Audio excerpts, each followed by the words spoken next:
Hi, good afternoon. This is the person I'm going to talk about today. And I was just thinking, gee, did he ever come to St. George? I know he came to Kanab.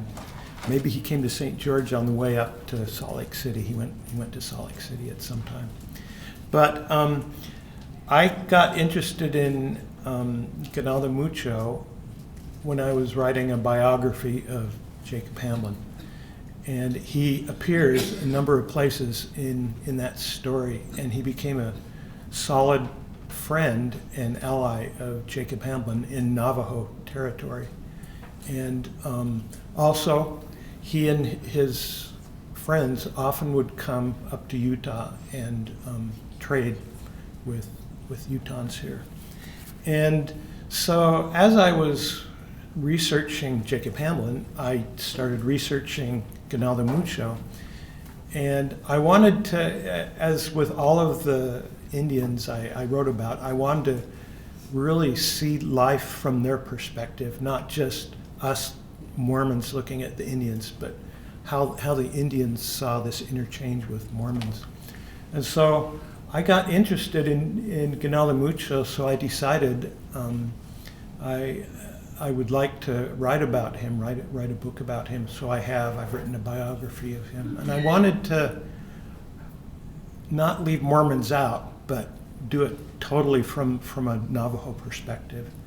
And so today, I'm going to kind of give you his life story, kind of from a Navajo perspective, with a little bit of Mormonism thrown in there too. Okay, and let's see if I can. And this is a wonderful picture of him. Some photographs were, the photographer used props, and things were not exactly Navajo or Indian when they did these photographs. And the next one is kind of like that. But this one seems really unposed, taken in Navajo territory. Let's see if I can figure out how to do this. Okay, here's one taken in Washington. He visited Washington, met the president, Ulysses Grant, in 1874, but in a professional photographer's studio. Okay, so you need to know a little bit about Navajos and Navajo history, so just a few dates. And just a little background on Navajos, Navajo history. And of course, they were indigenous. They were here long before any whites came into the West.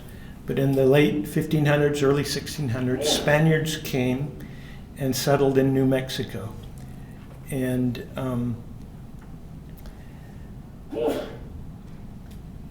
settled Santa Fe, Albuquerque, and there was an uneasy cultural exchange.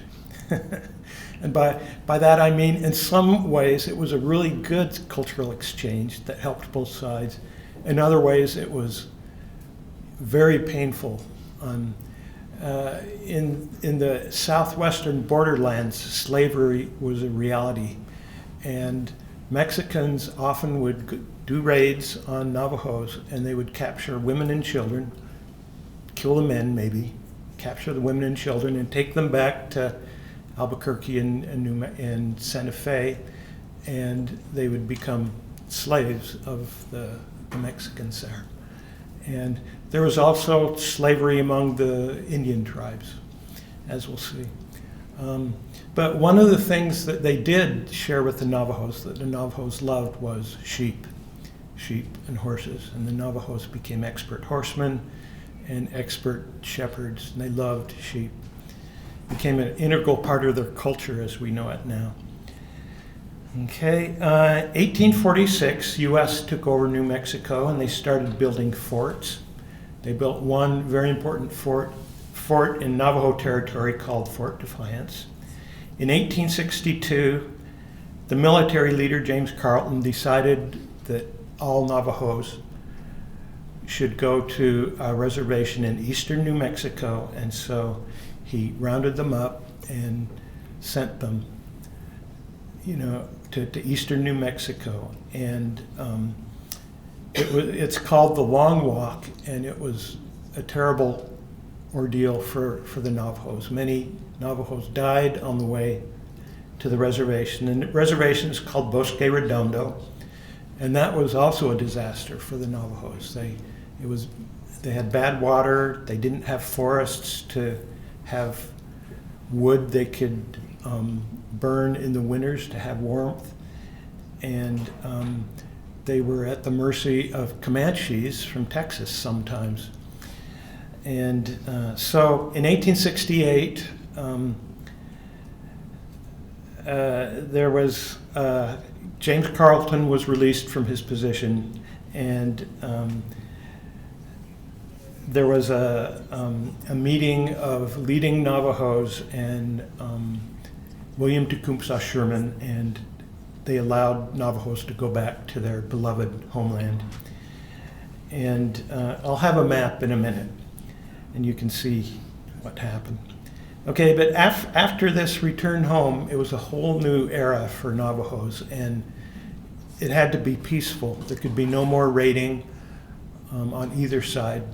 And so there was an agent who lived at Fort Defiance and had to deal with all of this Navajo territory, which the Navajo reservation right now is larger than 10 states in the United States. It's the largest Indian reservation in America.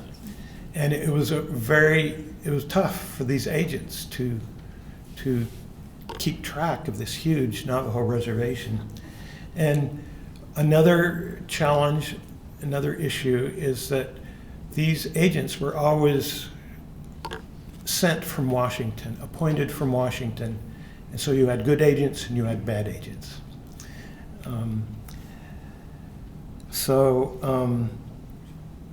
Okay, we'll just move on from here. Okay, so here's Navajo territory. And I guess there's no way for me to point things out here, but you can see it's in Arizona, southeastern Utah, northwestern New Mexico. And you can see Fort Defiance there. It's kind of on the border of Arizona and New Mexico. And Ganado Mucho lived near a place called Ganado, a modern town called Ganado, which was named after him. And you see that's like 40 miles west of Fort Defiance there. Okay, so how does Ganado Mucho fit into all this? And by the way, Charla, will you let me know when it's like 15 minutes? Okay. So just some traditions about his, 5 more minutes? Okay. Some traditions about his father. His father was a Hopi, and his father was a slave to a rich Navajo. But as a slave of this Navajo, he was such a good servant. He was a great hunter, and he was a great keeper of animals that the Navajo father, the Navajo master felt so grateful to him that he gave him his freedom and he gave him a herd of horses. And so he went down to the Ganado area and married into the Big Water clan, and so that's where Ganado Mucho was born. And so Ganado Mucho was born as a in full Navajo culture, but his father was Hopi. And his father, according to traditions, his father was always oriented toward peace, and he taught Ganado Mucho to be oriented toward peace also. And during the times before 1868, when they went to Bosque Redondo, it's a time they call Navajo Wars. It was actually times of peace and times of war. And Ganado Mucho, at a young age, he became a chief, and he became very eloquent, and he became really good at caring for his herds of sheep and horses. And so he became wealthy. But he tried to make friends of the U.S. people who were at Fort Defiance, the commanders and the agents. And when the time came when the Navajos were sent to Bosque Redondo, he tried to avoid it for a long time because none of the Navajos wanted to leave their homeland. But finally he did go there. He had to turn himself in, and on the way, on the long walk, 2 of his daughters were kidnapped and sold into slavery. And when he got to Bosque Redondo, he brought his herds and sheep there to try to help feed all the other Navajos. And there was a raid of Comanches, ran off with all the horses they could, and they killed a number of Navajos, and one was a son of Ganado Mucho. But they went back, all the Navajos were able to go back to Navajo territory, and so Ganado Mucho settled down again near Ganado. And so he probably got to know Jacob Hamblin around 1870, and there were raids of Navajos into southern Utah. And some people call it Navajo War, Navajo-Mormon War. And in 1870, Jacob Hamblin and John Wesley Powell were able to go to Fort Defiance, talk with Navajo leaders, and end that war. And there, probably at that time, Jacob Hamblin met Ganado Mucho, and they became very good friends, and they both had a common love of peace. They were kind of had a common view of life. Okay, and so let me go ahead, explain these. Okay, this is the long walk. Okay, you see how long they had to walk, and they were walking. They were not riding horses. Okay, and this is the Navajo reservation now. When they went back to the reservation was just that square in 1868. Do you see that? And so we'll come back to this. This is what Ganado area looked like. Notice the sheep, just a very important part of Navajo culture. Okay, here's Fort Defiance. And Ganado Mucho often went to Fort Defiance and met the agent there and worked with the agent when the agent was a good agent. When there were agents who were bad agents, Ganado Mucho and his friend Manuelito, who was kind of in eastern Navajo territory, they were able to drive the agents out of Fort Defiance at times. Here's Manuelito. And Ganado Mucho was a peace chief. Manuelito was a war chief, and from very early times they were good friends, even though they were kind of like in different political parties of the Navajos.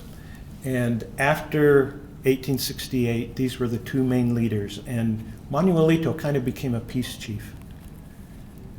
Okay, and so I'll end with a couple words of Ganado Mucho, and these are the words when he first met Jacob Hamblin. After they talked, Ganado Mucho went and embraced Jacob Hamblin and said this: "We will now acknowledge but one father, suck the milk of one mother, set by one fire, smoke one cigarette, eat at one table, cover with one blanket, and teach our children to do the same after us." He was known as a very eloquent speaker, and you can see the poetic element in his language here. And later there was a editor from Kansas named Henry Clay Reiser, and Ganado Mucho, one element of his personality, he made friends really quickly and became really good friends with people very quickly, and he went out of his way to become friends with people who visited Navajo territory. And so Reiser witnessed, they had these in Navajo culture, you have these multi-day sings where there were religious ceremonies, and Ganado Mucho spoke during this ceremony, and he said this: Old Ganado Mucho addressed the gathering, congratulating them on the peace and harmony that prevailed among them, the condition of their horses, sheep, and cattle, their friendly relations with the Americans, and the abundant yields of crop. He exhorted the young men to kindness and consideration toward their elders and against the use of intoxicating drinks. Okay, so throughout his life, he was very peaceful, always trying to help Navajos adjust to this new lifestyle after 1868. And he died, Manuelito died in 1894, and a couple weeks later, Ganado Mucho died. So even in death, they were kind of connected. Thanks.